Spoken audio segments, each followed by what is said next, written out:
John miraba incrédulo mientras se alejaba en un trozo de madera. En las gélidas aguas del Ártico, se iba lentamente.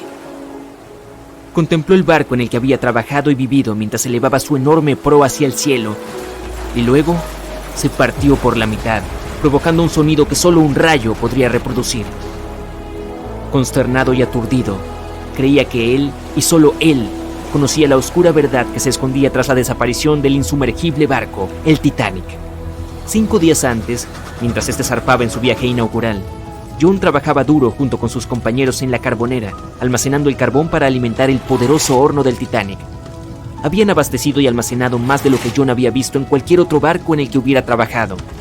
Pero este era el Titanic, el más grande que jamás había surcado los mares. En él, nunca podía haber demasiado carbón. Cuando salieron de Belfast y se dirigieron a Southampton, hubo un gran estruendo bajo la cubierta que pasó desapercibido. El horno rugía y las turbinas giraban, empujando el Titanic hacia adelante a un ritmo acelerado. La tripulación vitoreaba mientras el buque avanzaba, sin percatarse del fuerte ruido concerniente. Al llegar a Southampton, Greg subió a bordo entre otros cientos de pasajeros. Con 13 años en el mar, su amplia experiencia incluía el papel de contramaestre en 6 barcos anteriores. Preparado para un nuevo reto a bordo del mayor navío jamás construido, estaba deseando afrontar el siguiente desafío de su carrera. Greg venía con una gran experiencia, especialmente en la navegación por el Ártico. Su papel era vital dentro de la tripulación, conocer los mares que rodean el Polo Norte. Sería un vigía clave cuando se dispusieran a cruzar la peligrosa trayectoria del Callejón de los Icebergs. Greg tenía algunas preocupaciones con respecto al viaje. La órbita de la Tierra estaba notablemente cerca del Sol y de la Luna, lo que provocaba mareas más altas. Esto haría que los icebergs fueran más prominentes, alejándolos más hacia la ruta del Titanic en su viaje a Nueva York. Al evaluar la torre de vigilancia e inspeccionar el equipo disponible, Greg no encontró binoculares. Esto le preocupó, pero los marineros se limitaron a reírse de él. «Si en la cubierta faltan cubitos de hielo, seguro que atravesamos un iceberg para reabastecernos», se rió un marinero. Greg no compartía este sentimiento. Ansioso por saber por qué los habían dejado sin equipo en una función tan vital en el barco, Greg preguntó más. Lamentablemente, el oficial que tenía las llaves del armario de suministro de binoculares había sido apartado de la tripulación en el último momento. Greg no podía creer que se hubiera pasado por alto algo tan importante. Para un barco tan poderoso y con tanta gente a bordo, cruzando en una ruta particularmente peligrosa, esto no tenía sentido. Pero como no quería ser multado por irrumpir en la propiedad del barco, Greg lo dejó pasar, esperando que no necesitaran los binoculares. Al final, si se detectaban icebergs, se haría una llamada de aviso al capitán, informando de cualquier preocupación. Poco sabía Greg que se había recibido un aviso, notificando los peligros que aguardaban, pero el telegrama no llevaba el título requerido, que aseguraría la entrega directa al capitán. Así que la advertencia crítica se pasó por alto. John y su tripulación bajo cubierta se prepararon para la partida, avivando los motores. Notó una esencia de escape espesa, demasiado pesada para lo que se esperaría de los hornos. La tripulación buscó por todas las cubiertas inferiores. Tras una búsqueda exhaustiva, consiguieron localizar la causa del escape. Se trataba de un montón de carbón encendido dentro de una carbonera. Se desconocía cuándo se había encendido, pero era evidente que una acumulación de carbón había estado ardiendo, aumentando lentamente de tamaño. La cantidad de carbón ardiendo era preocupante. Se dio la alarma, alertando a un oficial para que revisara el asunto. Este evaluó los daños y confirmó al capitán que se consideraba poco preocupante, ya que solo se habían producido daños menores. John no estaba seguro de esta evaluación, ya que sabía que en los espacios confinados rodeados de mamparos de hierro, se produce un ambiente de horno que intensifica el calor con el tiempo. El Titanic avanzaba con fuerza, lo que no tenía sentido para John, ya que acababan de salir de Southampton. Estaba seguro de que habrían dado la vuelta. John y su tripulación recibieron la orden de echar el carbón ya encendido en el horno y seguir paleando hasta contener todo el contenido humeante. Era una tarea posible y minuciosa que podía llevar todo el viaje. La continua entrada de carbón haría que las turbinas girasen en un ritmo constante y acelerado. No para lo que fue diseñado el Titanic. Fue concebido como un lujoso transatlántico de pasajeros y no para batir récords de velocidad. Sin embargo, la tripulación encontraría entusiasmo, no solo en reconocer al Titanic como el insumergible, sino también como el más rápido. John y su tripulación continuaron paleando el carbón en el horno durante varios días. La temperatura dentro de la proa era cada vez más caliente. El calor contenido en el mamparo era tan intenso que se debilitaban las costuras de las paredes de hierro y los remaches. 2 días más, solo 2 días más. John se reía, tratando de levantar el ánimo de sus compañeros mientras trabajaban sin descanso. Pero mientras todos reían, bromeaban y esperaban con ansias llegar a tierra firme, se acercaban, sin saberlo, a su destino. El Titanic avanzaba a toda velocidad por el tranquilo mar. Greg miró hacia adelante, arriba en la torre de vigilancia, manteniéndose alerta, ya que ahora estaban en territorio de icebergs. A pesar de que el camino estaba despejado, podían producirse falsos horizontes, lo que creaba confusión sobre lo lejos que estaban realmente los objetos en la distancia. Al viajar por las aguas de la corriente del Golfo hacia la corriente del Labrador, más fría, las columnas de aire se enfriaban de abajo arriba, creando una inversión térmica. Esta presión de aire increíblemente alta aseguraba la ausencia de niebla, proporcionando una visión aparentemente clara. Pero la inversión térmica puede crear ilusiones ópticas, mostrando el horizonte más lejano, apareciendo más alto en la distancia, enmascarando cualquier objeto que pudiera venir antes. Estos falsos horizontes llenos de mar ocultan fácilmente cualquier iceberg que pudiera estar acercándose. Greg conocía los peligros de un mar tranquilo en el Ártico y prefería las aguas agitadas, donde es más fácil detectar los icebergs entre las olas. Desde el mirador, Greg miraba hacia el oscuro abismo que tenía delante. De repente, a 1,5 kilómetros justo delante, una imagen formidable surgió rápidamente de las oscuras aguas que lo rodeaban.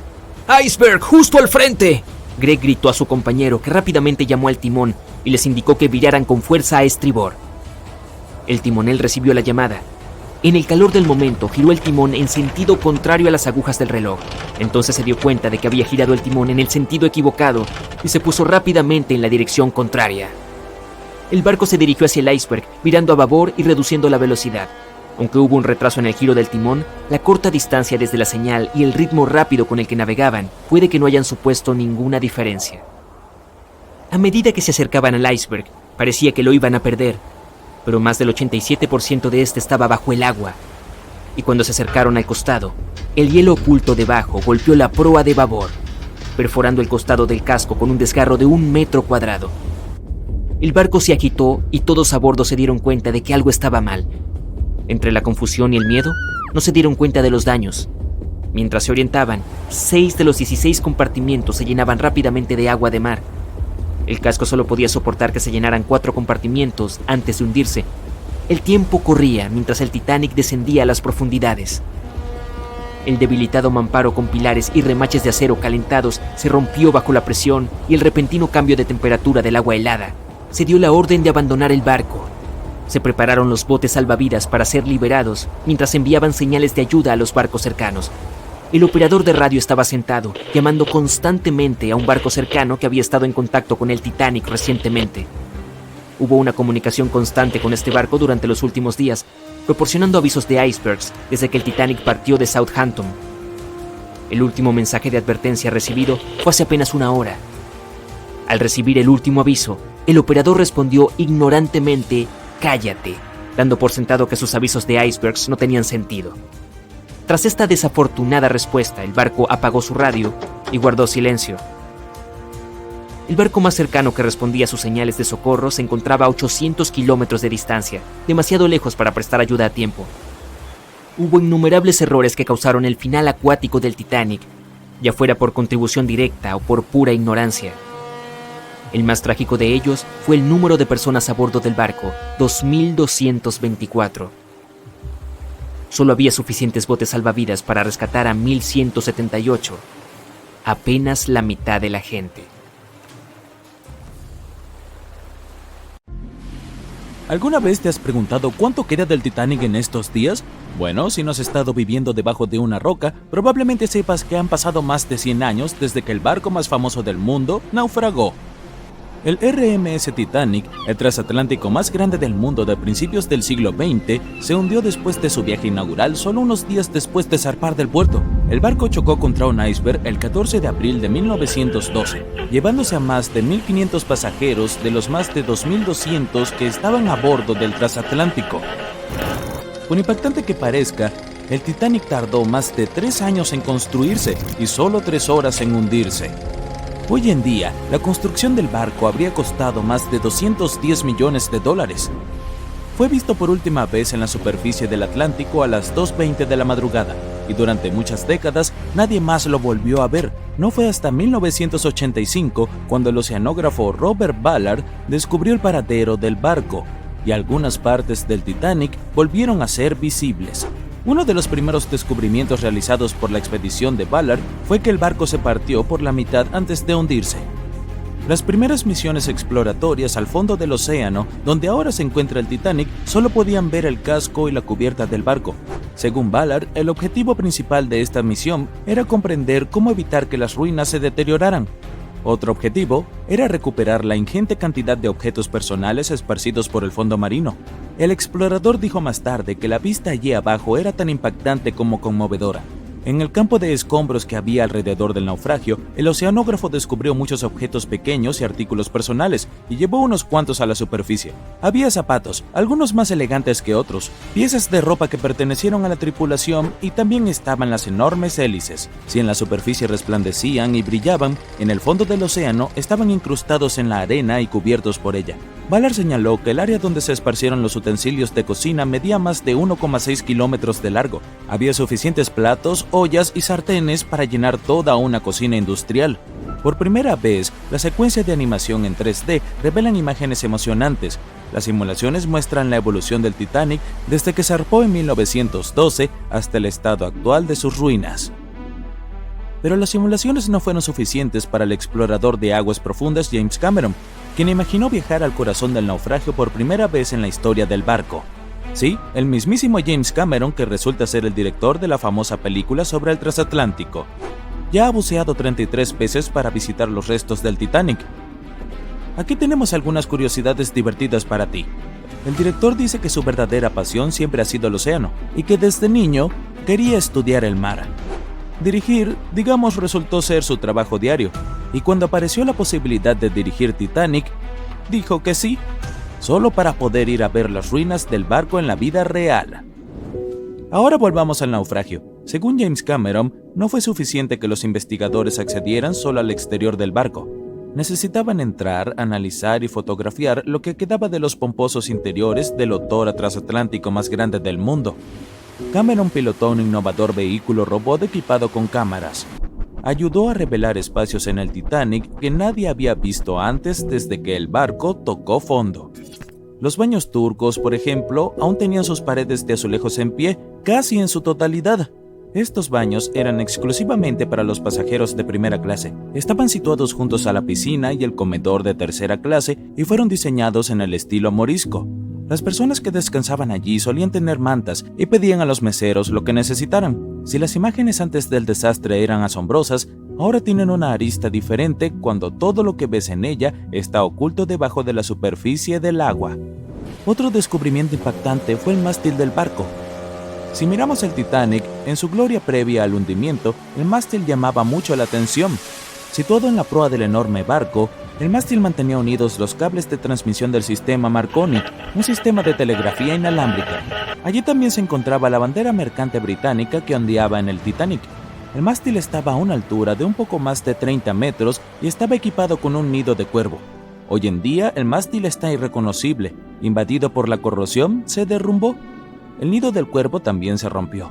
Ahora podemos ver por qué el Titanic de hoy en día es un verdadero tesoro para los exploradores. Pero como los restos del barco se encuentran a una profundidad aproximada de 3.800 metros, la luz del sol es inexistente allí. Por lo tanto, las misiones pilotadas dependen de equipos tecnológicos de alta gama para inspeccionar el área. ¿Por qué crees que el Titanic desapareció de la vida del público durante más de 70 años? Bueno, porque en ese momento la tecnología no era lo suficientemente avanzada como para que la gente bajara allí y trajera buenas imágenes del naufragio. Los cineastas fueron los que impulsaron esta tecnología al intentar filmar bajo el agua. Comenzaron construyendo cajas para poner sus cámaras dentro y ahora la fotografía de aguas profundas es muy avanzada y nos permite disfrutar de las maravillas de la vida submarina. Por supuesto, tomar fotografías bajo el mar no es tarea fácil. Por un lado, para soportar esa increíble presión, los submarinos deben ser realmente fuertes y tener paredes gruesas, de no menos de 28 centímetros. Además, los exploradores deben saber cómo filmar y fotografiar cuando casi no hay luz. Había otra cosa que hizo que documentar el Titanic fuera aún más difícil. Cuando los científicos encontraron el barco, estaba cubierto de bacterias de color rojo que dificultaban aún más tomar buenas fotografías. Da la casualidad de que el color rojo no se refleja bien bajo el agua, lo que es muy lamentable para los fotógrafos. Por esta razón, los vehículos operados por humanos que bajan a recorrer las ruinas están equipados con potentes dispositivos de iluminación. Cuando ves algunas partes del barco desde lejos, parece como si hubiera cera de color marrón rojizo goteando sobre las ruinas del Titanic.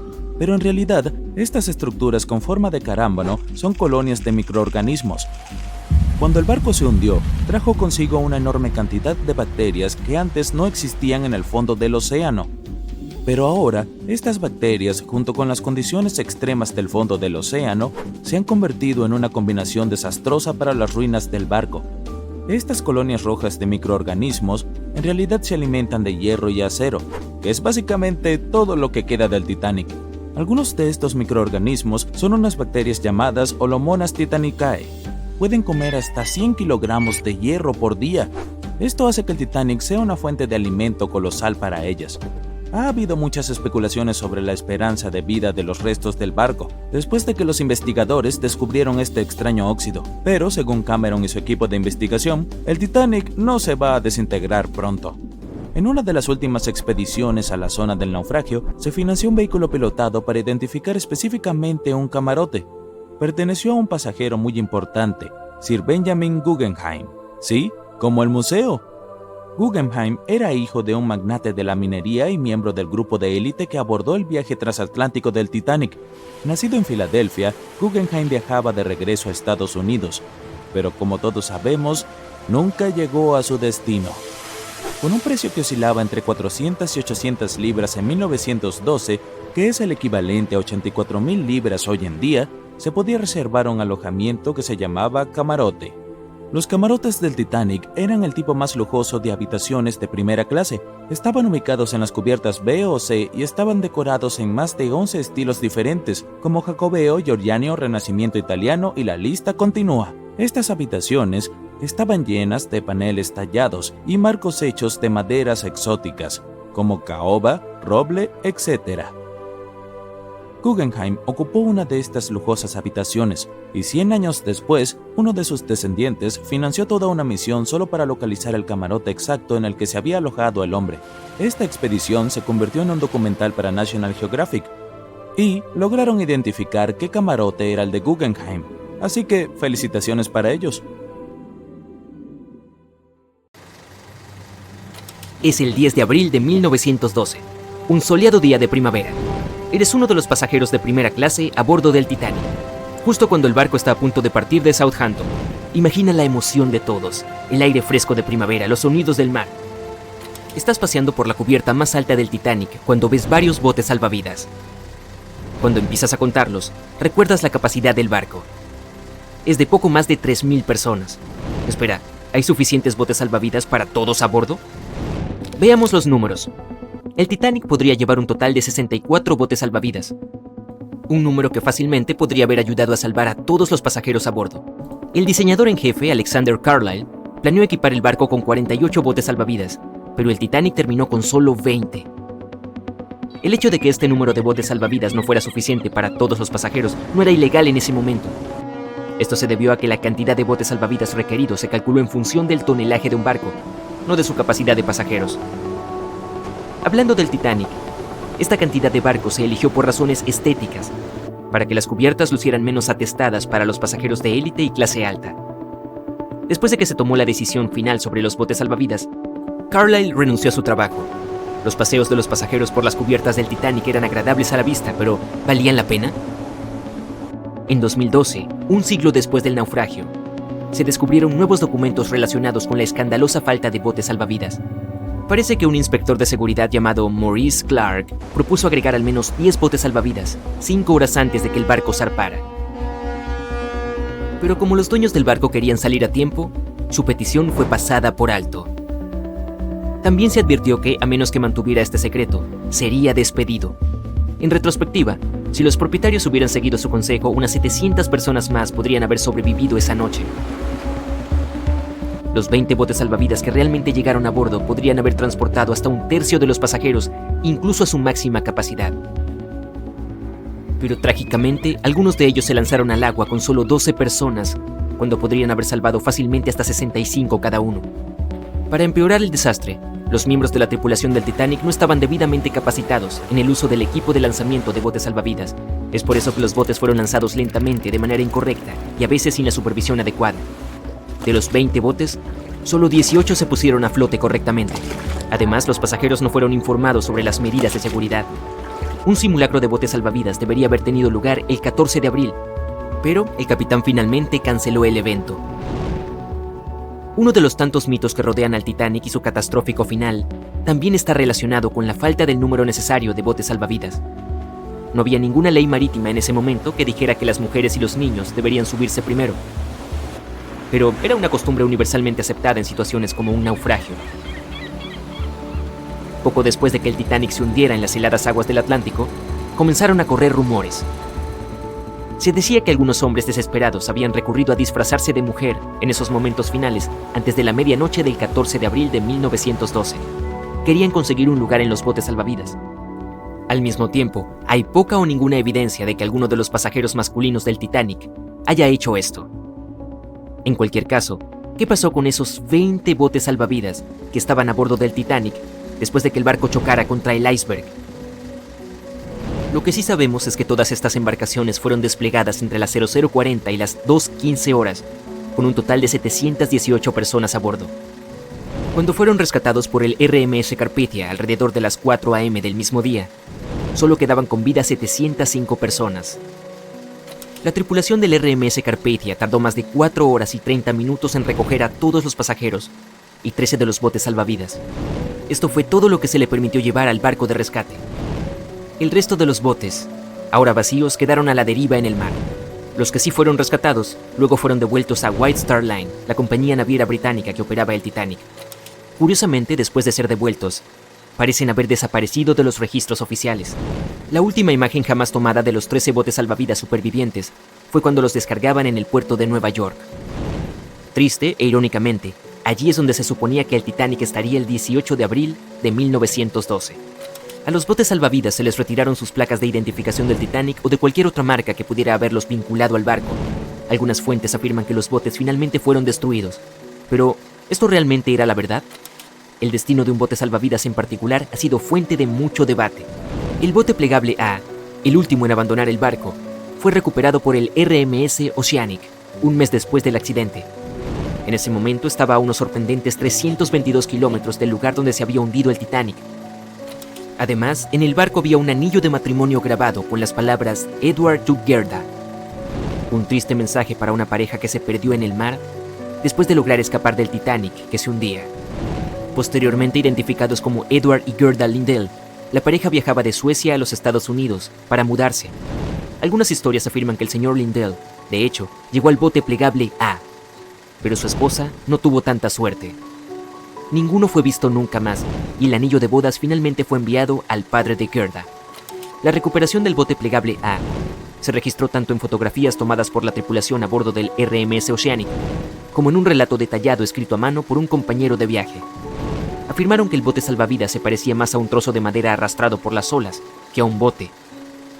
Y el primer bote salvavidas que partió del Titanic fue el bote salvavidas número 7. Fue apodado el bote salvavidas de los millonarios. Se rumorea que los 12 pasajeros a bordo podrían haber sobornado a la tripulación para remar hacia un lugar seguro, en lugar de permitir que otros lo usaran. En 2015, algunos de los artículos recuperados de este bote, incluidos un menú de almuerzo, un boleto y una carta de uno de los pasajeros, fueron vendidos por hasta $70,000 por un subastador de Nueva York. Poco después de la catástrofe del Titanic, se hizo obligatorio que todos los barcos estuvieran equipados con suficientes botes salvavidas para transportar a los pasajeros y a la tripulación. Es más probable que los botes salvavidas del Titanic, siendo un equipo relativamente nuevo en ese momento, fueran reacondicionados para ser usados en otros barcos, como el RMS Olympic, que era el hermano mayor del Titanic. Algunos de ellos pueden haber sido vendidos a colecciones privadas o incluso dejados para pudrirse. Después de todo, se consideraban una fuente de mala suerte y la mayoría de la gente no estaba dispuesta a volver a utilizarlos en otros barcos. Por desgracia, toda la información sobre su paradero es difícil de confirmar ahora. Nunca se dio ninguna declaración oficial de los propietarios de los botes salvavidas después de su rescate. Pero aunque no parece haber quedado nada de los botes originales, existen algunas réplicas de tamaño completo en exhibición en museos en Falmouth, Inglaterra, y en Belfast, Irlanda del Norte. Uno de los pocos botes salvavidas supervivientes de White Star Line no pertenecía, de hecho, al Titanic, pero tenía una sorprendente conexión con el barco. Este bote restaurado es el salvavidas 6 del RMS Oceanic, que ayudó a recuperar el bote salvavidas plegable C del Titanic. Se decía que era propiedad de un coleccionista privado, pero al igual que los botes salvavidas del Titanic, no sabemos nada sobre su ubicación hoy en día. En cuanto a las placas de identificación y otras marcas de los botes, la White Star Line parece haberlas conservado, porque algunos de estos artículos fueron posteriormente subastados y vendidos a coleccionistas interesados. Incluso Rick Springfield supuestamente consiguió una de las placas de identificación. Y ya faltaba una placa de identificación en particular cuando los empleados de White Star Line llegaron a los botes salvavidas. Era la placa de identificación del bote número 8, que había sido tomada por un marinero llamado Thomas Jones. Más tarde se la regaló a otro sobreviviente del Titanic, la condesa de Rhodes, junto con una carta reconociendo el vínculo que formaron la noche del naufragio. Se puede encontrar otros artículos similares en exhibición en diferentes museos, como el Museo y Centro de Artes de Learn, en Irlanda del Norte, o la Galería de Arte y Museo de la ciudad de Worcester.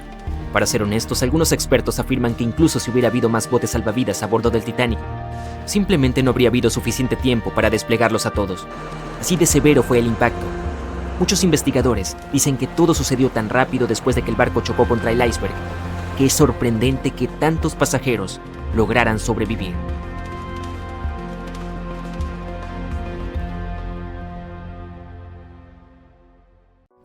Era el comienzo de 1912. Un trozo gigante de hielo se desprendió de un glaciar en el suroeste de Groenlandia. Este estaba formado por nieve que había caído miles de años antes del evento. Tal vez cuando los mamuts aún deambulaban por la tierra, el iceberg inició su viaje. Era algo enorme, más de 520 metros de largo y un peso de más de 75 millones de toneladas. También era un trozo de hielo muy tranquilo. Se mantuvo alejado de barcos y rutas de transporte transitadas. Y luego, de alguna manera, flotó mucho más al sur que otros icebergs. Nuestro iceberg tuvo suerte. Otros se derriten mucho antes de llegar a estas bajas latitudes. De los hasta 30.000 icebergs que se alejan de los glaciares de Groenlandia, solo el 1% llega hasta el Atlántico. Incluso después de derretirse en el agua durante meses, este enorme bloque de hielo seguía siendo casi el doble de pesado que el puente Golden Gate. La parte superior del iceberg se elevaba 10 pisos sobre la superficie del océano. Varios días antes de que nuestro iceberg llegara al océano Atlántico, un magnífico barco zarpó de un puerto. Era un transatlántico de lujo que transportaba a más de 3.000 pasajeros y tripulantes. En ese momento era el barco más grande jamás construido. Era el Titanic. La colisión ocurrió el 14 de abril, cuando el barco estaba en el Atlántico Norte, a 600 kilómetros de Terranova.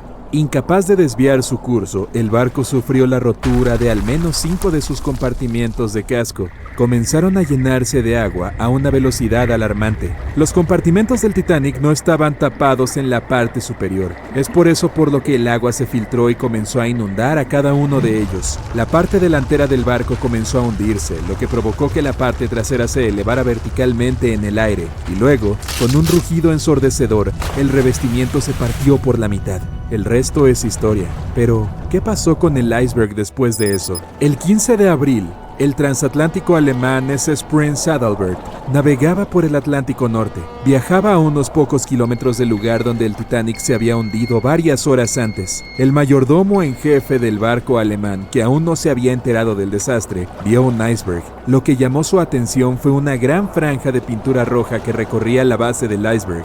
Sorprendido, el hombre tomó una foto de su descubrimiento. Pensó que la pintura significaba que un barco había chocado contra el iceberg en las últimas 12 horas. La siguiente persona que vio el iceberg y le tomó otra foto fue el capitán de un barco que tendía cables de telecomunicaciones en alta mar. El barco fue enviado para ayudar en la zona donde se había hundido el Titanic. Más tarde, el capitán afirmó que el iceberg que había visto era el único en esa área. Además, estaba la pintura roja. No era difícil conectar los puntos. En 2015 una de estas fotos se vendió en una subasta por más de $32,000. Y aún así, los expertos no están seguros de si la imagen realmente muestra el infame bloque de hielo. Podría ser un simple iceberg que había estado flotando cerca en ese momento. El gran barco insumergible había desaparecido, hundiéndose hasta el fondo del Atlántico Norte, donde permanece hasta el día de hoy. Pero el iceberg continuó su camino, dejando perplejos a algunos testigos y derritiéndose lentamente en el agua circundante. Desaparecería por completo antes de fin de año. A las 11:40 p.m., el Titanic hizo contacto con un iceberg en el Océano Atlántico Norte. Se encontraron y restauraron muchos artefactos como partes del barco, joyas y platos, por nombrar algunos. La embarcación tardó aproximadamente 3 horas en sumergirse por completo en las remotas aguas heladas. La noche era fría y muy viva. La orquesta tocaba música y encantaba a los invitados a bordo. Todos estaban emocionados de llegar a los Estados Unidos. Todavía se consideraba una hazaña increíble que un barco cruzara el Atlántico en 1912. Pero a medida que avanzaba el día, había una atmósfera de fatalidad inminente para el capitán y su tripulación. Sin embargo, nadie más lo sintió. Les parecía que nada podía salir mal y que esta sería otra noche normal. Para ellos, el Titanic era insumergible. Lo último que piensas cuando piensas en el Titanic es en la tripulación del correo. Sí, había carteros a bordo entregando correo a los Estados Unidos. Puede parecer una ocupación bastante mundana, pero había que pasar una prueba muy dura para ser aceptado a bordo. Y solo unos pocos candidatos principales calificarían, y esos pocos serían preseleccionados y aceptados. John Starr March, estadounidense, era uno de estos carteros que ganaba entre $1,000 y $1,500 al año trabajando en el Titanic.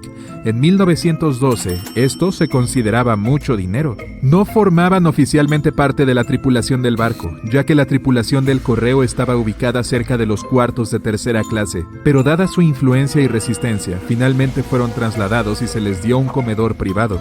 March consiguió este trabajo porque necesitaba el dinero para mantener a su familia. Encontró una manera perfecta de ganar mucho dinero trabajando en un gran barco que cruzaba el océano. Tenía 51 años en ese momento y venía de Nueva Jersey. Lamentablemente, él estaba a bordo cuando el barco se hundió y no logró sobrevivir.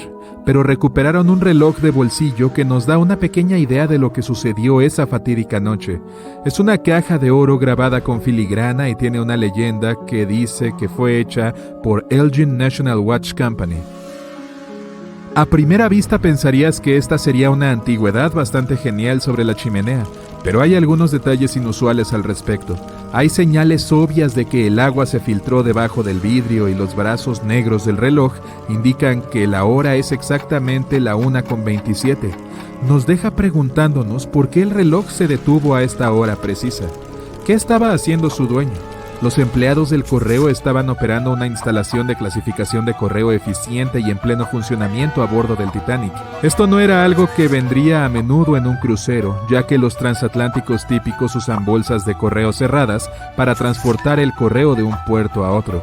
Pero la instalación de clasificación de correo en el Titanic permitía a los pasajeros enviar postales cada vez que el barco atracaba en zonas de tránsito en Irlanda y Francia. Según los informes, la gente comenzó a regresar a sus habitaciones alrededor de las 11 p.m., pero algunos de ellos todavía estaban dando vueltas y disfrutando de la noche. Los 5 carteros estaban celebrando el cumpleaños de un colega en su comedor separado. 5 minutos antes del impacto, los miembros de la tripulación vieron el iceberg y tocaron la campana 3 veces como advertencia de que había algo delante del barco.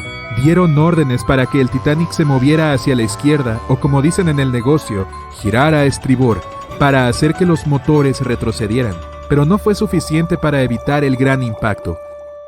A las 11:40 p.m., el Titanic chocó contra el iceberg y estalló el desastre en el interior. No solo el agua se filtró y finalmente hundió el barco, sino el pánico y el caos entre los pasajeros y los miembros de la tripulación. El capitán Smith llegó a la cubierta y se le informó que el Titanic había chocado contra un iceberg, y al mismo tiempo la sala de correo comenzó a llenarse de agua.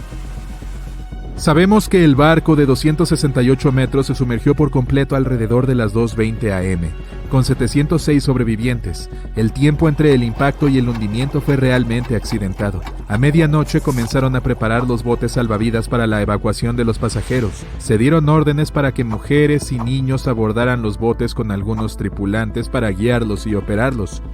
El problema era que los 20 botes disponibles solo podían albergar a 1.178 personas, del total de más de 2.200 pasajeros a bordo. March y sus colegas comenzaron a clasificar el correo. Había caos al dirigir y ordenar. Con cada segundo que pasaba, el agua helada llenaba el barco. 15 minutos después de la medianoche, el capitán Smith ordenó a los miembros de su tripulación que enviaran una señal de socorro. Aunque el SOS se estableció antes que el Titanic, muchos otros usaban CQD. El CQ significa llamada general y la D es angustia. El Frankfurt estaba demasiado lejos para ayudar a pesar de que fue uno de los primeros en responder.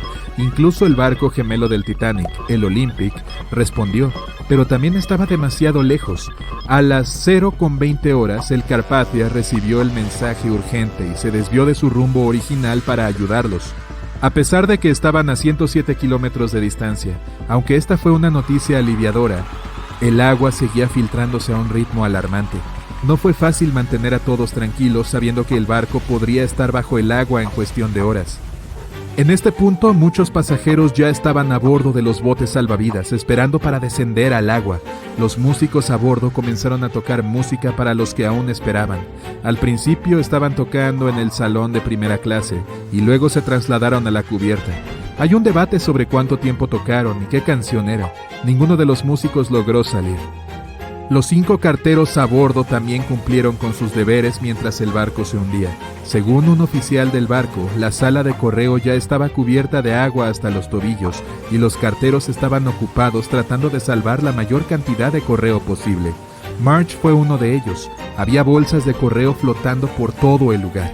Comenzaron con el correo certificado. Testigos del hundimiento del Titanic informaron que los carteros estaban poniendo bolsas de correo en la cubierta para evitar que se mojaran hasta que llegara la ayuda. También mencionaron que las bolsas de correo flotaban en el agua helada. No fue hasta las 0:45 horas cuando el bote salvavidas número 7 en el lado izquierdo del barco fue bajado al agua. A pesar de que tenía espacio para aproximadamente 65 personas, solo 27 personas estaban adentro. Muchos de los botes de seguridad llevaban menos pasajeros que su capacidad máxima permitida. A la tripulación le preocupaba que los barcos volcaran si había tanta gente en ellos. Algunos informes sugieren que algunas personas incluso se negaron a abordar los barcos, manteniendo la afirmación de que el Titanic era insumergible. Al mismo tiempo dispararon uno de los 8 cohetes de socorro, pero no les sirvió de ayuda. A las 12:55 am, los botes salvavidas 2 y 3 descendieron a las aguas con 2 pasajeros masculinos saltando a bordo. 5 minutos después se bajó otro bote de seguridad con unas 39 personas. En este punto el agua entró por la base de la gran escalera. En los siguientes 20 minutos se bajaron más botes de seguridad, la mayoría de ellos con poca carga. Todavía no había ayuda. El Carpathia aún estaba en camino. Crecía el pánico y aumentaban las tensiones. Hubo mucha ira por las personas que se quedaron atrás. Alrededor de la 1:30 am, las cosas estaban saliendo de control. Se detuvo el embarque organizado de pasajeros a los botes. El reloj de March se detuvo 3 minutos antes, lo que podría significar que él era parte de la pelea entre los miembros de la tripulación y los pasajeros. El Carpathia tardó 3 horas en llegar. March no estaba entre los sobrevivientes. Su reloj resultó ser uno de los hallazgos esenciales en los restos del Titanic. Finalmente fue devuelto a las 2 hijas de March y ahora está en una de las colecciones del Museo Postal Nacional. March fue un hombre que hizo lo que tenía que hacer en las peores circunstancias. El tiempo era un bien preciado para las personas a bordo del barco, y este reloj resultó valioso para aprender más sobre las historias trágicas, pero inspiradoras, del Titanic.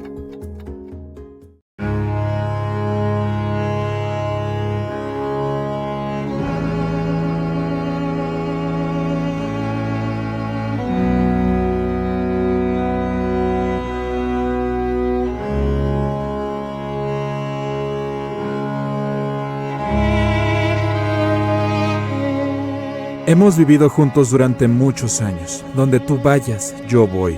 Estas fueron las palabras que Ida Straus le dijo a su esposo. Una de las mujeres más ricas del Titanic no terminó en un bote salvavidas. Ida decidió quedarse con su amado Isidore. Momentos antes le dio a su doncella un regalo precioso. que probablemente le salvó la vida. Isidor e Aida Stross nacieron en Alemania y emigraron a los Estados Unidos cuando eran niños. Se conocieron en Nueva York y se casaron 5 años después. La pareja tuvo 7 hijos, pero afortunadamente ninguno de ellos estaba en el Titanic. Isidor trabajó para la tienda de su padre en su adolescencia. Luego comenzó un negocio de loza y porcelana con su hermano, que creció hasta convertirse en el departamento de cristalería de Macy's. Finalmente los hermanos se apoderaron de toda la tienda departamental y se volvieron multimillonarios. Isidor y Aida eran bien conocidos en Nueva York por su riqueza, caridad y su increíble amor y devoción el uno por el otro. Siempre que Isidor realizaba un viaje de negocios por Estados Unidos o Europa, su esposa lo acompañaba. Cuando ella no podía, se escribían largas cartas todos los días. La pareja visitaba su Alemania natal de vez en cuando. En 1912 escaparon del escalofriante invierno neoyorquino y se dirigieron a Europa. Para entonces ya llevaban 40 años casados. Pasaban tiempo en el soleado sur de Francia y también en la ciudad natal de Isidor.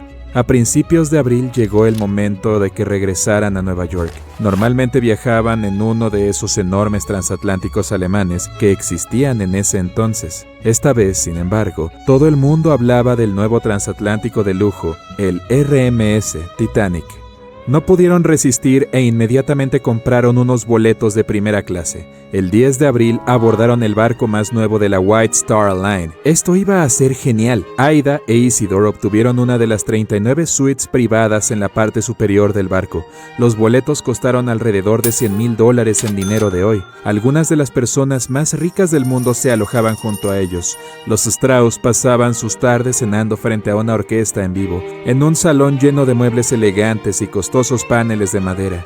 Jugaron ajedrez y backgammon, visitaron el gimnasio, la piscina, incluso fueron a las canchas de squash en la cubierta. Sin embargo, ese lujo no duró mucho. La noche del 14 de abril, el barco tuvo su encuentro con el iceberg más famoso de la historia. Se sintió como un leve temblor, un pequeño estruendo. Eso es todo. Nadie se dio cuenta de que estaban en peligro. Los pasajeros incluso comenzaron a lanzar bolas de nieve hechas con los trozos de hielo que habían caído sobre la cubierta. Los oficiales del barco les dijeron a todos que estarían bien. Momentos después, el capitán Edward Smith anunció que era hora de ponerse los chalecos salvavidas y subir a los botes. Los 20 botes estaban en el piso superior. Podrían haber sido más, pero los diseñadores del barco pensaron que haría que la cubierta se viera demasiado desordenada. En realidad, había un simulacro de botes salvavidas programado para ese día, pero en cambio tenían uno real. Prácticamente solo los pasajeros de primera clase iban a subir a esos botes salvavidas. Los Strauss abandonaron su suite privada y esperaron instrucciones de la tripulación. Muchos de ellos todavía tenían confianza. Les dijeron a los pasajeros que no perdieran sus pases, que los necesitarían cuando todos volvieran a bordo. Eso no iba a suceder. El barco se hundía. La tripulación anunció que las mujeres y los niños abordarían primero. Los Strauss estaban de pie junto al bote salvavidas 8. Al señor Strauss, que tenía 67 años en ese momento, se le ofreció un asiento con su esposa debido a su edad. Lo rechazó diciendo que no era demasiado mayor para sacrificar el lugar de una mujer. Quería esperar y asegurarse de que ninguna mujer se quedara atrás. Ellen Bird, la nueva mucama de Aida, vaciló antes de subir al bote salvavidas, pero Aida le dijo que se fuera. Todavía había lugar para Aida y las otras mujeres de primera clase le gritaban que se subiera. Tomó alrededor de 10 minutos cargar cada bote. Ese es el tiempo que Aida tuvo para elegir su destino. Se quitó su hermoso abrigo de bisón y se lo entregó a su temblorosa mucama. Aida dijo que ya no lo necesitaría. Pero el bote salvavidas no se iría sin ella. Los marineros intentaron agarrarla y obligarla a subir al bote. Mientras tanto, la orquesta del Titanic seguía tocando música de fondo bastante alegre. ¡Qué loco! Aida esquivó las manos de los marineros y se quedó encubierta. Isidor le rogaba que se fuera. Ella se negó a dejarlo. No importa qué. Todos los supervivientes del bote salvavidas 8 recordaron sus últimas palabras de amor verdadero ante esta tragedia. Hemos vivido juntos durante muchos años. Donde tú vayas, yo voy. El primer bote salvavidas tardó 1 hora en sumergirse en el agua helada. El último recuerdo del Titanic para muchos pasajeros fue Isidor y Aida tomados de la mano en la cubierta. Sobrevivieron más de 200 pasajeros de primera clase. Algunos de ellos dijeron que los Strausses se sentaron pacíficamente en 2 sillas, tomados de la mano, esperando. Los 25 pasajeros del bote salvavidas 8 pasaron el resto de la noche remando para ponerse a salvo. Estaban persiguiendo lo que pensaban que eran las luces de un barco. Resultó que un bote de rescate que apareció en la dirección opuesta. Tuvieron suerte de ser encontrados. Muchos de los pasajeros, incluida Ellen Bird, compartieron la historia de Aida e Isidore con los periodistas, diciendo que era su recuerdo más importante de esa noche. Un mes después, alrededor de 30,000 personas acudieron a su servicio funerario. Incluso se presentó el alcalde de Nueva York. Nadie parecía sorprendido de que la pareja entregara su vida por otros. Ellen Bird intentó devolver el famoso abrigo de bisón a la familia Strauss, pero le dijeron que se lo quedara, en memoria de Aida. Lo único que estaba con los Strausses esa noche, que todavía existe, es un relicario de oro y ónix. Isidore lo tenía en su reloj de bolsillo. El relicario tenía 2 fotos, una de su hijo mayor y una de su hija mayor. El medallón estaba sellado tan herméticamente que las fotos nunca se mojaron. Algunas de las joyas del Titanic se mantuvieron intactas incluso después de 70 años.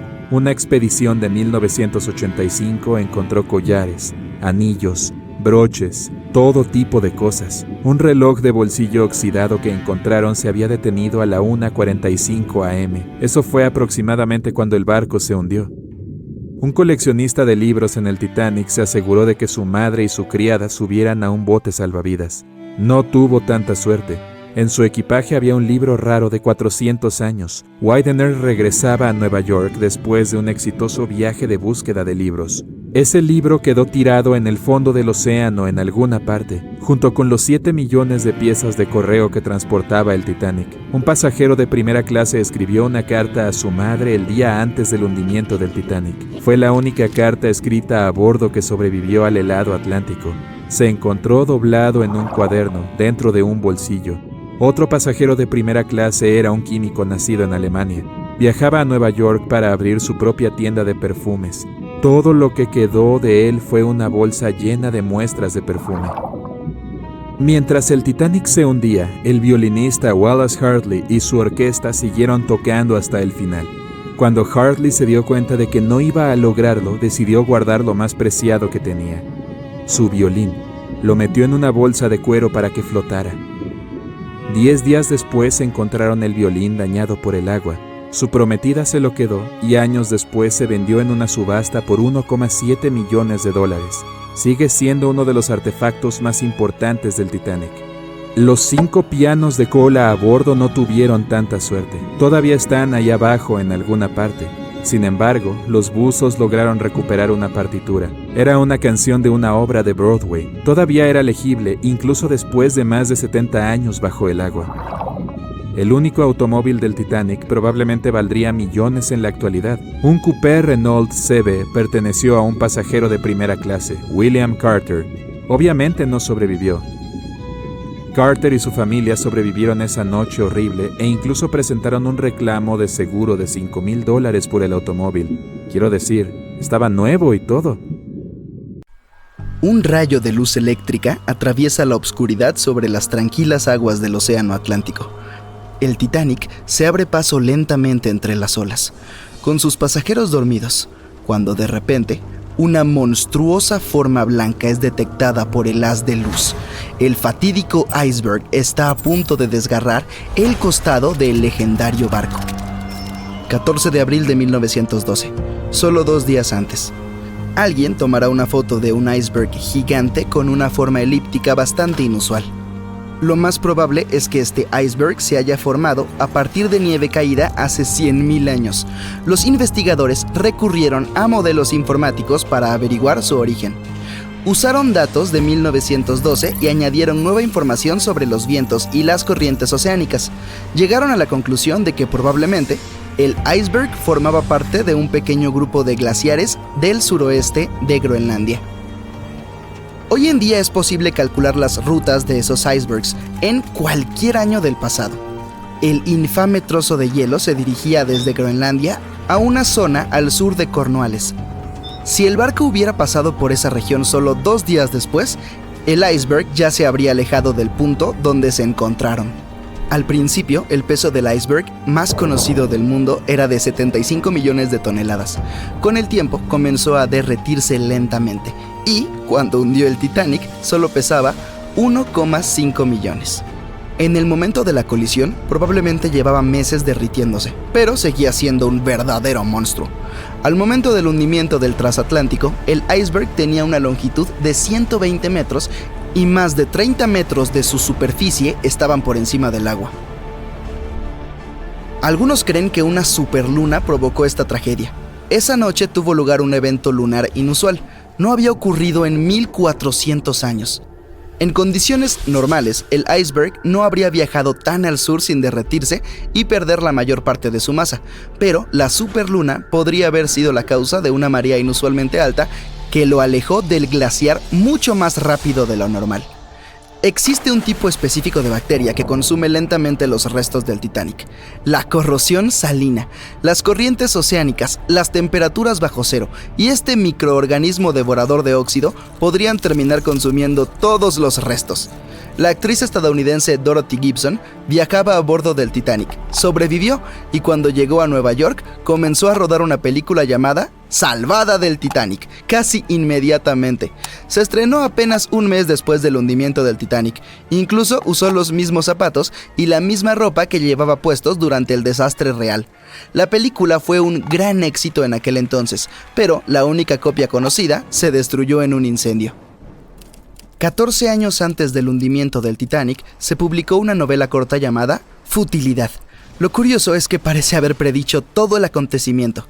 La trama giraba en torno a un barco ficticio llamado Titán, que se hundió durante su travesía. Era casi del mismo tamaño que el Titanic, y los dos se hundieron en abril. El motivo también fue un choque contra un iceberg. Tanto el barco real como el ficticio fueron descritos como insumergibles, y ambos contaban con el número de botes salvavidas exigido por la ley. Número que, como se demostró más tarde, no fue suficiente. Lo hemos visto en la película, pero en el Titanic también hubo historias de amor reales. 13 parejas viajaron en él como parte de su luna de miel. Una de ellas era propietaria de las grandes tiendas Macy's de Nueva York. Cuando se hizo evidente que el Titanic estaba hundiéndose, la mujer se negó a subir a un bote salvavidas sin su esposo, pero él no quiso unirse a ella mientras aún hubieran mujeres y niños que, en su opinión, debían subir primero. Finalmente, la mujer le dio su abrigo a su criada, insistió en que se subiera al bote salvavidas y que quería que estuviera abrigada. En cuanto a la mujer, decidió quedarse con su esposo hasta el final. Algunos creen que el Titanic no se hundió por culpa de un iceberg, sino de una momia. Todo comenzó alrededor del año 1000 a.C., con una misteriosa mujer que vivía en Egipto, en la ciudad de los ladrones. La gente sabía poco de ella, pero la consideraban una sacerdotisa. Su momia fue guardada en un sarcófago de madera y cubierta con una gran tapa con la imagen de su rostro y algunas inscripciones místicas. Este lugar permaneció oculto hasta la primera mitad del siglo XIX, cuando un grupo de lugareños dio con él por accidente y perturbaron su descanso. Nadie sabe cómo, pero la momia desapareció aquel día sin dejar rastro. Un par de décadas más tarde, un grupo de amigos ricos de Inglaterra viajó a Egipto y encontró el ataúd vacío con la imagen de la sacerdotisa, cuyos ojos oscuros parecían mirar al vacío. Decidieron comprarlo, pero el comprador desapareció esa misma noche antes de recibir el ataúd. Todos los miembros del grupo sufrieron algún accidente.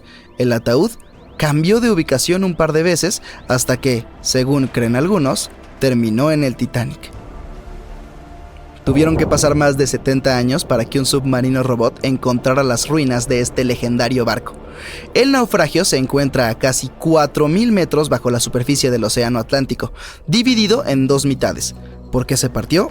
Nadie lo sabe con exactitud. Algunos creen que fue por el agua que entró cuando chocó con el iceberg.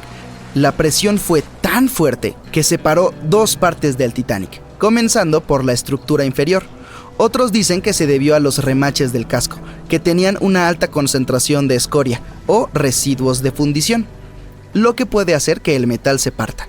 En general, el barco tenía muchos defectos, comenzando por el diseño. Los mamparos estancos No estaban completamente sellados en la parte superior, lo que permitió que el agua fluyera entre los compartimientos y, al final, hundiera el transatlántico. El hierro de los remaches y el acero del casco terminaron por arruinarse debido al alto contenido de azufre, las bajas temperaturas y las altas velocidades. El acero se hizo añicos y los remaches saltaron con bastante facilidad. Como consecuencia de todo esto, el Titanic se hundió 24 veces más rápido de lo que se habría hundido en otras circunstancias. Si hubiera chocado de frente contra el iceberg en lugar de embestirlo con el costado, probablemente se habría mantenido a flote. ¿Cómo es que los tripulantes no tenían binoculares? Seguramente los habrían ayudado a detectar el iceberg a tiempo y tal vez incluso evitar el desastre, pero los binoculares del Titanic estaban guardados en un compartimento. Solo un miembro de la tripulación tenía la llave y había sido trasladado fuera del barco justo antes de que zarpara. Más tarde dijo que había olvidado de entregar la llave, pero incluso sin los binoculares, el barco podría haber tenido tiempo de cambiar de rumbo y evitar la colisión si la tripulación hubiera recibido algún aviso. Bueno, lo cierto es que alguien sí los alertó. Alrededor de 1 hora antes del incidente, un barco que estaba relativamente cerca del Titanic, el SS Californian, envió un mensaje para informarles que se había detenido debido a un denso campo de hielo. Sin embargo, el aviso nunca llegó al capitán del Titanic. Algunos expertos aseguran que fue porque el operador de radio no pensó que fuera algo urgente. Más tarde, el SS Californian dijo que no había recibido la llamada de auxilio del Titanic porque su operador de radio estaba fuera de servicio. Algunos dicen que la tripulación del Titanic no pudo ver el iceberg a tiempo debido a una ilusión óptica. Es probable que las condiciones atmosféricas de aquella noche hayan provocado una superrefracción, lo que podría haber camuflado el iceberg. Después de todo, nadie lo vio hasta que estuvo demasiado cerca del barco como para evitar el choque. Ni siquiera pasó 1 minuto entero entre el momento en el que vieron el iceberg y la colisión. Fueron solo 37 segundos. Y el Titanic tardó 2 horas y 40 minutos en desaparecer bajo las olas del océano.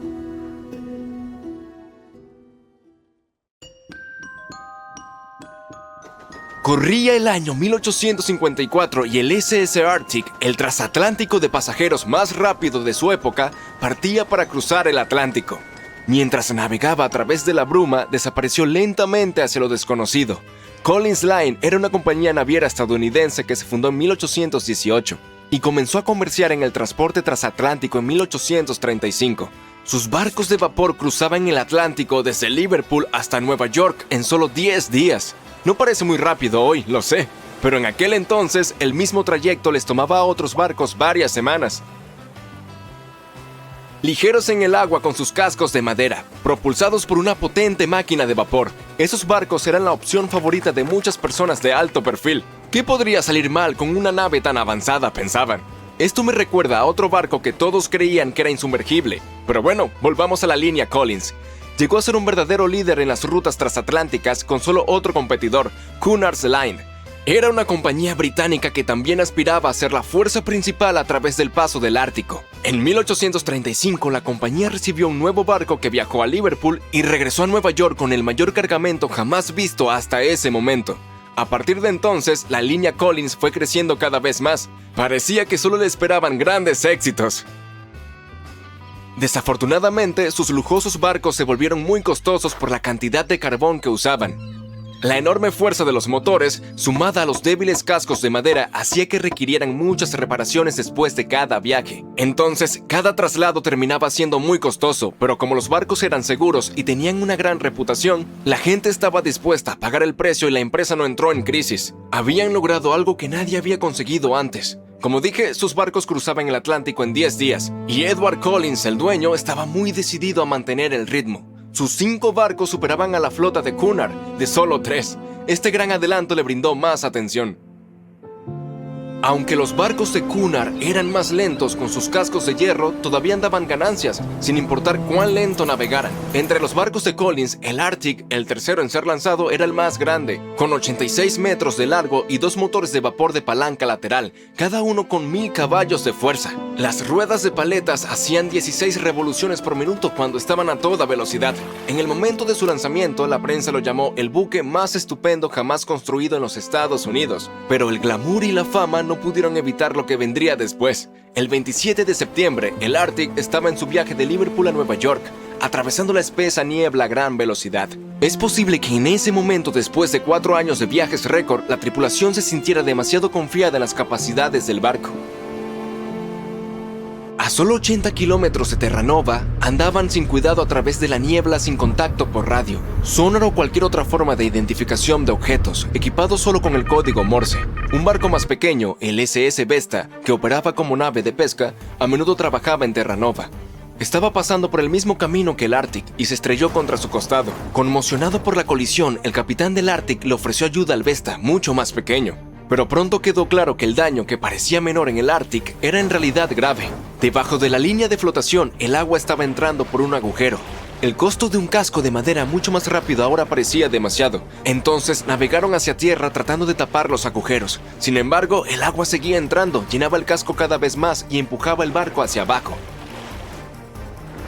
Cuando la sala de máquinas se llenó de agua, las calderas se apagaron y así cayó la enorme potencia por la que el Arctic alguna vez fue legendario. El barco finalmente se detuvo por completo y la orden fue abandonarlo. Por aquel entonces, la ley marítima permitía que el Arctic llevara solo 6 botes salvavidas, capaces de salvar a solo 180 personas. La tripulación y algunos de los pasajeros lograron abrirse camino a bordo y ocuparon la mayoría de los asientos en esos botes. La situación se volvió muy tensa, todos se olvidaron de sus modales y no dejaron que las mujeres y los niños abordaran primero. El Arctic tardó 4 horas en hundirse. A bordo iban 150 tripulantes y 250 pasajeros. Aquellos que no pudieron encontrar un bote salvavidas hicieron un intento desesperado de construir sus propias balsas con partes del barco. 2 días después, solo 3 botes llegaron a la orilla. Los otros 3 nunca fueron encontrados. Lo creas o no, el grupo de rescate también salvó a algunas personas que habían estado aferradas a los escombros durante 2 días. A diferencia de la tripulación, el capitán se hundió con el Arctic, pero sorprendentemente sobrevivió. Es una de las 85 personas que lo lograron, de las 400 que estaban a bordo. Cuando llegó la noticia 2 semanas después, luego de la gran tristeza que causaron las pérdidas humanas, hubo una gran protesta por la poca seguridad. La prensa publicó una serie de exigencias para que hubieran más botes salvavidas, suficientes para cada persona a bordo de un barco. Pero esas solicitudes fueron ignoradas. Este descuido conduciría a más desastres en el futuro. Tener suficientes botes salvavidas recién entraría en la ley marítima unos 60 años después, luego del desastre del Titanic. La esposa y los 2 hijos de Edward Collins también estaban a bordo del barco y no regresaron. Él estaba desconsolado, pero no dejó de administrar su negocio. La línea Collins tenía una reputación que mantener, la más grande, la más rápida y la más lujosa del Atlántico. Edward Collins construyó un barco mejor que cualquier otro. Se llamó Adriatic y era el más grande del mundo, con 2 máquinas de vapor alternas de un tamaño jamás visto. Estas máquinas de vapor en su momento eran tecnología de punta, aunque hoy en día solo se pueden ver en modelos y juguetes. Con la nueva incorporación de 2 mástiles, el Adriatic también podría navegar sin motores si fuera necesario. Afortunadamente, se sacaron algunas lecciones del desastre del Arctic. Pero antes de que se construyera su nuevo barco, el Adriatic, ocurrió otro desastre. El barco gemelo del Arctic también se hundió.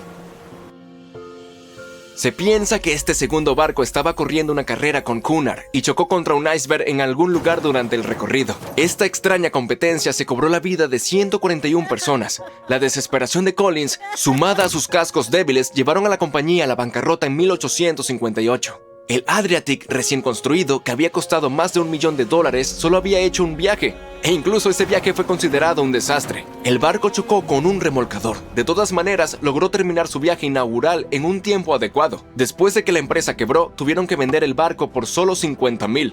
Quitaron los grandes motores y los reemplazaron por velas. Aunque alguna vez fue el barco más grande en alta mar, solo 30 años después fue abandonado, considerado irreparable y anclado en un río. Los otros barcos también se vendieron para usar sus partes. Edward Collins abandonó la industria y buscó trabajo en tierra firme. Como la línea Collins ya no estaba en carrera, la de Cunard se fortaleció. Sin competencia, ganó la banda azul los siguientes 30 años. Y 180 años más tarde, después de producir cientos de barcos, aún tiene presencia en los mares, ya que ofrece viajes transatlánticos, viajes alrededor del mundo y cruceros de placer. Hasta el día de hoy, la línea Cunard es la única que opera barcos entre Europa y América. El Titanic se hundió el 14 de abril de 1912 y todas las pertenencias de los pasajeros y los artículos del barco fueron a parar a las profundas y oscuras aguas. Estos objetos esperaron pacientemente a ser descubiertos hasta 1985. El Titanic se hundió rápidamente y parecía que casi no quedaba nada del barco. Sin embargo, los buzos que fueron en pequeños submarinos lograron recuperar muchos artefactos del naufragio. Si te preguntas cómo se ven estos sorprendentes objetos, acompáñame. Varios museos tienen colecciones de objetos del Titanic rescatados por buzos o donados por los sobrevivientes y sus familiares. Y algunos de estos artículos incluso se venden en subastas, por lo que si estás dispuesto a gastar una bonita suma en un artefacto exclusivo, ¿por qué no? El primer artículo de mi lista es un reloj de bolsillo perteneciente a un pasajero del Titanic, John Chapman. John y su esposa Elizabeth estaban en su luna de miel. Cuando el barco golpeó el iceberg, a Elizabeth se le ofreció un asiento en un bote salvavidas junto a su amiga Emily Richards. Sin embargo, había un problema. El señor Chapman no podía entrar al bote. Elizabeth se volvió hacia su amiga Emily y le dijo: «Adiós, si John no puede ir, yo tampoco iré». Eso es lo que yo llamo amor verdadero. Después de un corto tiempo, el barco se hundió. Si retrocedemos y volvemos al reloj de bolsillo de Chapman, notaremos un detalle desgarrador. Los expertos creen que el reloj se detuvo alrededor del momento en el que el barco finalmente se sumergió. ¿Recuerdas la icónica escena de la película Titanic en la que los músicos continuaban tocando mientras el barco se hundía? El violín que tocaba el verdadero músico fue vendido en una subasta por 1,7 millones en 2013. Se dice que los músicos tocaban Nearer My God to Thee mientras el transatlántico se hundía. Ya que estamos hablando de los músicos, podríamos arrojar luz sobre una pieza musical encontrada en el barco. Era la canción Put Your Arms Around Me, Honey. Teniendo en cuenta el hecho de que el papel se arruina casi instantáneamente cuando se moja, es un milagro ver esas partituras. Otro documento de papel conservado es el menú del almuerzo. Los pasajeros de primera clase lucían sus hermosos vestidos y disfrutaban de su comida sin saber que era su último almuerzo. Este artículo único fue subastado por $122,000. Las comidas se ofrecían según la clase. Por ejemplo, los pasajeros de primera clase comían pavo asado con salsa de arándanos, cordero de primavera o abadejo al horno. En comparación, los almuerzos de tercera clase constaban de sopa de arroz, pan fresco, roast beef y salsa marrón. También había galletas marineras que los pasajeros comían para aliviar el mareo. No estaba solo el menú, también se recuperó un boleto VIP. El número de billete todavía se puede leer, 1342. A continuación, tenemos muestras de perfume de la época eduardiana. Un químico llamado Adolf Salfield subió al Titanic con varias botellas de perfume. ¿Por qué llevaba estas muestras? Bueno, Salfield planeaba abrir una tienda de fragancias en Estados Unidos. 61 frascos de perfume se hundieron con el barco. Afortunadamente, su propietario logró sobrevivir y llegar a salvo, pero sus muestras se hundieron y recién fueron descubiertas hace algún tiempo por los buzos. Cuando se nos cae un plato, por lo general se hace añicos. Pero, ¿crees que se pueda recuperar un plato intacto del Titanic? La respuesta es sí. La vajilla original de White Star es la prueba. Al parecer, los pasajeros de cada clase no solo recibían diferentes comidas, sino también se les servía con distintos tipos de platos. Los platos recuperados tienen un motivo floral en verde y marrón. Los bordes son dorados y hay un logotipo en el centro. Por cierto, se venden en subastas y puedes encontrarlos en línea. Sigamos con las conmovedoras historias personales. La historia de amor de Rose y Jack que vemos en la película es ficticia, pero el barco fue testigo de muchos relatos románticos. Aquí hay una carta de amor que lo prueba. Las líneas nos cuentan cómo era la vida en el barco durante los últimos días. Fue escrita por Kate Boss el 10 de abril. Mencionó lo mareada que se sentía y otras cosas, como que debía ir a cenar en media hora. Esta carta no fue la única que los buzos sacaron a la superficie. Por ejemplo, está la carta que Esther Hart le escribió a su pequeña hija Eva. Fue vendida en subasta por 119,000 libras. Probablemente sea la última carta escrita a bordo, ya que se completó solo 8 horas antes de la tragedia. No está tan dañada porque estaba en el bolsillo del abrigo del marido de Esther. Otra carta que podemos mencionar es la del Dr. John Simpson. Esas palabras fueron las últimas que le escribió a su madre. Permíteme presentarte a Edith Rosenbaum. Ella estaba en el barco con su cerdito de juguete de la suerte. Edith se había lesionado gravemente en un accidente antes de subir al gran barco. El juguete fue un regalo de su madre como apoyo moral para su proceso de recuperación. En realidad, era una caja de música en forma de cerdito. Edith lo utilizaba para calmar a los jóvenes asustados en el bote salvavidas. El siguiente elemento en la lista es el silbato de Lillian Winfred Bentham. Ella era una pasajera de segunda clase. En aquella terrible noche, Lillian estaba en su camarote. No creía que el Titanic pudiera hundirse. Después de todo, era el barco insumergible. Su amiga acudió a ella y la convenció de que se subiera a un bote salvavidas. Recién entonces se dio cuenta de lo grave que era la situación. Momentos después vio cómo el barco se partía en dos. Mientras el bote salvavidas se alejaba en la noche, Lillian vio a un tripulante que también había sido rescatado. Sin pensarlo dos veces, envolvió al hombre con su abrigo de piel. Hacía mucho frío, así que probablemente le salvó la vida con ese gesto. El hombre quiso agradecerle su bondad, así que le dio a Lillian un silbato. Era el que había usado toda la noche para pedir ayuda. Este par de guantes blancos es uno de los elementos más raros recuperados del Titanic. Eran de algodón y le pertenecían a un caballero. La identidad del dueño es desconocida. La tela no puede durar bajo el agua durante décadas, pero estos guantes se conservaron bien y todavía se pueden ver los finos detalles y su elegancia. También se ha encontrado una campana. Sí, la famosa campana, la que sonó para advertir sobre el iceberg. Frederick Fleet y Reginald Lee estaban de guardia la noche del accidente. Ambos sobrevivieron. Fleet fue quien vio el iceberg antes de que el barco lo golpeara. Lo irónico es que Fleet y Lee no tenían binoculares. Estaban guardados en un armario, pero la llave del armario estaba en el bolsillo de un miembro de la tripulación que fue reasignado a otro barco a último minuto y no dejó la llave. Podrían haber visto el iceberg antes si hubieran tenido binoculares, y el Titanic podría haber girado a tiempo. Los buzos no solo descubrieron pertenencias de los pasajeros o de la tripulación, sino también piezas del propio barco. El siguiente elemento es la Gran Escalera. Algunas partes de esta icónica estructura se han recuperado del naufragio. Esta escalera se convirtió en un punto de encuentro entre los pasajeros de primera clase. Si querían visitar los baños turcos para un día de spa o ir a cenar, se encontraban en la escalera y se iban juntos.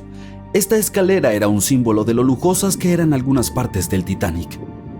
Otro objeto milagrosamente salvado que pertenecía al Titanic es su plano.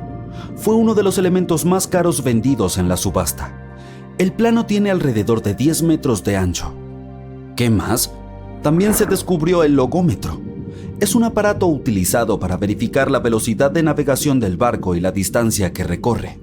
Los expertos dicen que desde el inicio hasta el mediodía del 14 de abril, el artefacto registró unos 500 kilómetros.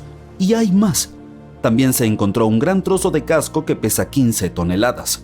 Los ojos de buey más grandes eran para los camarotes y los más pequeños eran para los baños.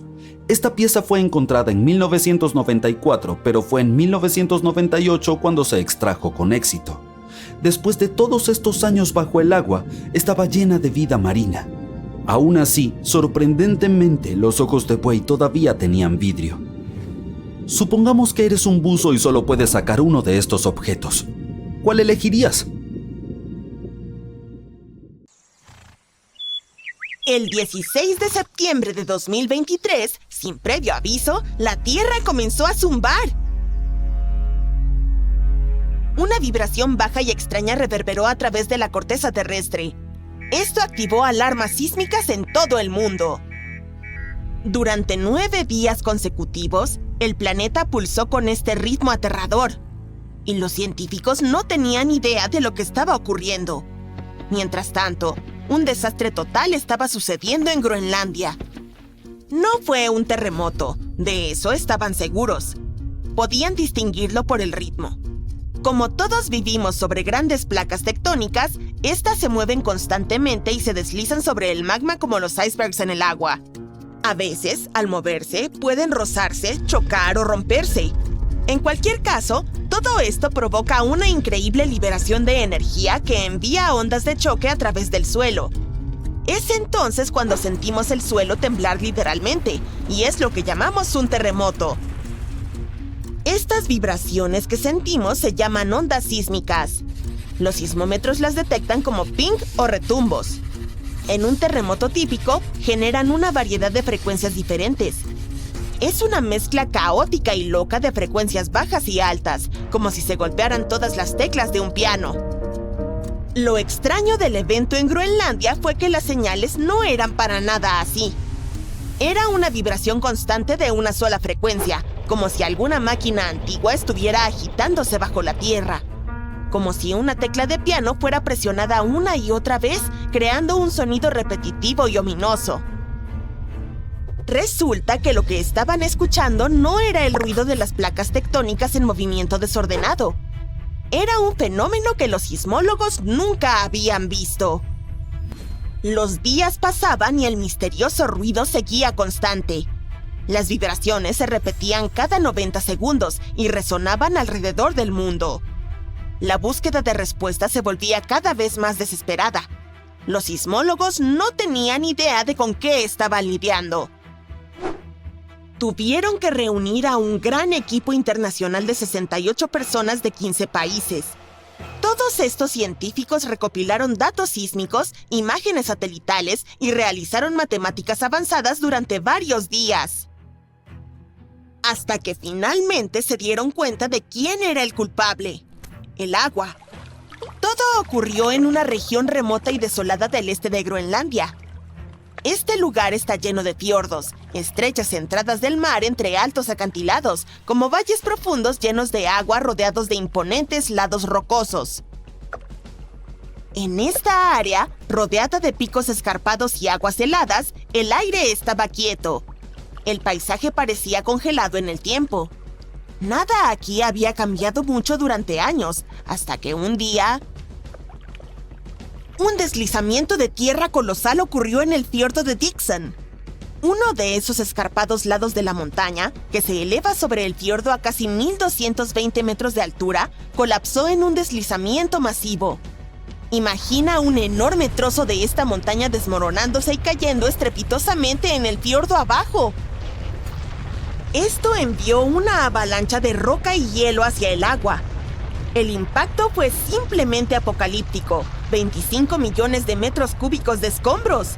Eso es suficiente hielo y roca para llenar 10.000 piscinas olímpicas o 10 grandes pirámides de Giza. Y toda esta pesadilla cayó al agua con tal fuerza que inició un tsunami de aproximadamente 110 metros de altura, más alto que la Estatua de la Libertad hacia el aire. Lo más loco es que esta ola increíblemente poderosa quedó atrapada en el fiordo por los acantilados estrechos, incapaz de escapar. Es como el agua chapoteando en una bañera cerrada. Durante 9 días, el megatsunami continuó agitándose a través de él. Por eso escuchamos este zumbido interminable. Era un vaivén rítmico del agua golpeando contra las paredes. Las ondas de choque se propagaban profundamente en la corteza terrestre, vibraciones tan fuertes que fueron detectadas por sismómetros en todo el mundo. Este fue un fenómeno tan raro, tan sin precedentes, que dejó a los científicos atónitos. Resultó ser una tormenta perfecta de elementos. Un glaciar, debilitado por años de calentamiento, ya no podía soportar el peso de la montaña encima. Este colapso era inevitable, y el caos literalmente sacudió la Tierra hasta su núcleo. Y la gente suele frecuentar esta área, con cruceros que pasan cerca, así que somos afortunados de que no se perdieran vidas en el desastre. Sin embargo, fue una situación crítica. Un crucero turístico, varado en la zona apenas 2 días antes, escapó por pura suerte del alcance del tsunami. Pero eso no significa que no haya habido pérdidas. Las olas destruyeron un sitio inuit cercano, que había permanecido intacto por más de 200 años. También arrasaron con las chozas de una estación de investigación que estaban a unos 70 kilómetros de distancia. Las vibraciones viajaron desde Groenlandia hasta el Polo Sur en menos de 1 hora. Esto solo demuestra cuán peligrosos pueden ser los eventos como este. Y este no es el único lugar donde están ocurriendo tales catástrofes. En la hermosa comunidad de Ranchos Palos Verdes, California, el suelo se está desplazando tan rápidamente que está destruyendo casas. La tierra allí siempre ha sido algo inestable. Tiene una geología única. Está construida sobre un suelo blando y rico en arcilla y se asienta sobre una falla geológica, lo que la hace propensa a deslizamientos de tierra. Esto significa que esta tierra es propensa a cambios naturales lentos a lo largo de muchos años, incluso cuando no hay un clima extremo. Ha sido así durante décadas, pero generalmente es lento y bastante manejable, alrededor de 0,3 metros por año. Imagina un árbol con el que jugabas de niño moviéndose 6 metros hacia la izquierda a medida que creces. Durante décadas, los residentes se adaptaron. Construyeron sus hogares sobre vigas ajustables. Esto ayudó a que las casas se movieran con la tierra. Y esa estrategia funcionó bien. Hasta ahora. Últimamente, las cosas han empeorado mucho en la comunidad. Ahora la tierra se está moviendo 0,3 metros en una sola semana. Sería como si el mismo árbol se hubiese movido casi 293 metros desde que eras niño. Los últimos 2 años también ha habido fuertes lluvias y el clima ha estado empeorando. Esto aumentó el contenido de agua en el suelo. La tierra se volvió más pesada y más propensa a movimientos rápidos.